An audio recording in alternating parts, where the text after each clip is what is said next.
वो गौतम गंभीर जिनकी अगुवाई में team India white ball cricket में कमाल कर रही है, उनकी अगुवाई में रेड बॉल में इंडिया का डाउनफॉल क्यों हो रहा है? देखिए, लड़े तो जीते नाम सरदार का, और अगर हारे तो सवाल भी सरदार का। गंभीर की अगुवाई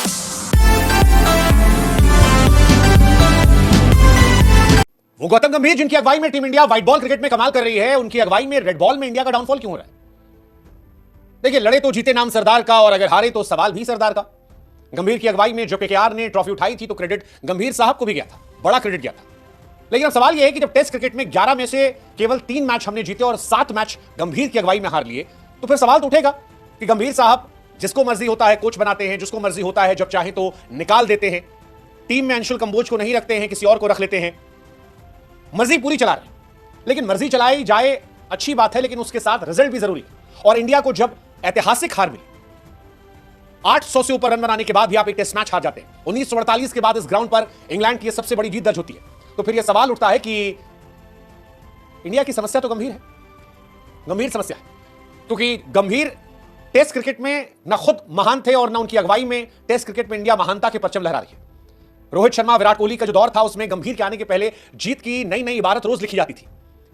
लेकिन फिर इंडिया न्यूजीलैंड से घर पर सीरीज हार गई, इंडिया में लोवेस्ट स्कोर दर्ज हुआ, 3 के 3 मैच लगातार हम घर पे हारे, 12 साल बाद टेस्ट सीरीज हारे थे, बॉर्डर गवास्कर हमारे, फाइनल तक नहीं पहुंचे हम WTC के, और अब इंग्लैंड से भी हम हार गए। और यह सब तब है जब गंभीर साहब को पूरी मनमर्जी चलाने का मौका मिला। जिसे मर्जी किया टीम से निकलवा दिया, जिसे मर्जी किया उसे खिलाया। लेकिन अगर गड़बड़ी हुई है तो फिर सवाल तो उठेंगे, कोई ना कोई तो जिम्मेदार, और सबसे बड़ी जिम्मेदारी कप्तान और कोच की होती है। कप्तान क्योंकि नया है, ऐसे में सवाल कोच से होगा, वो कोच जो पावरफुल है। अभिषेक नायर को उन्होंने टीम से निकलवा दिया था, ये कहा गया कि इंडिया की जो हार है उनकी वजह से रही।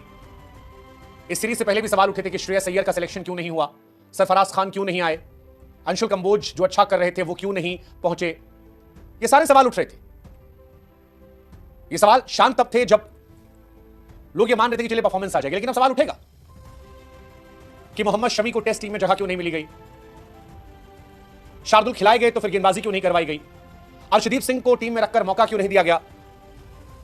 ये सारे सवाल उठेंगे, और ये सवाल बड़े हैं। इंडिया जीता हुआ मैच हारी है, 471 364 पहली दूसरी पारी बनाने के बाद अगर इंग्लैंड आपको 5 विकेट से हरा देती है और छक्का मारकर मैच फिनिश करती है, तो यह सवाल बहुत बड़ा है, बहुत बड़ा सवाल है। गंभीर प्रत्यक्ष तौर पर मैदान में तो नहीं थे, लेकिन अप्रत्यक्ष तौर पर टीम चुनना, स्ट्रेटजी बनाने की बड़ी भूमिका थी। और टीम के सिलेक्शन को लेकर बहुत सारे सवाल है, क्योंकि सिलेक्शन में मनमर्जी चलाई गई है, ये खुले तौर पर विजिबल है। लेट्स जस्ट होप कि इस पर काम किया जाए, बेहतर सिलेक्शन हो, वरना ये सवाल बढ़ेंगे। टेस्ट क्रिकेट में गंभीर की परफॉर्मेंस बहुत सवालिया निशान है। जबरदस्त कोलैप्स हुआ इंडिया का। पिछली बार अभिषेक नायर पर बिल फट गया था, इस बार किस पर जाएगा? 1948 के बाद यह हार थी, 10 कैचेस ड्रॉप हुए इंडिया के, 10 कैचेस। और सबसे बड़ा सवाल सिलेक्शन का ही है। श्रेयस अय्यर की जगह बनती थी, शमी का एक्सपीरियंस आप यूटिलाइज कर सकते थे। शमी कमाल की गेंदबाज है, अगर आपने उनकी आईपीएल की गेंदबाजी देखकर उन्हें टेस्ट में जगह नहीं दी है तो ये परेशानी वाली बात है। शमी का एक्सपीरियंस काम आ सकता था, बुमराह शमी कमाल की जोड़ी होती।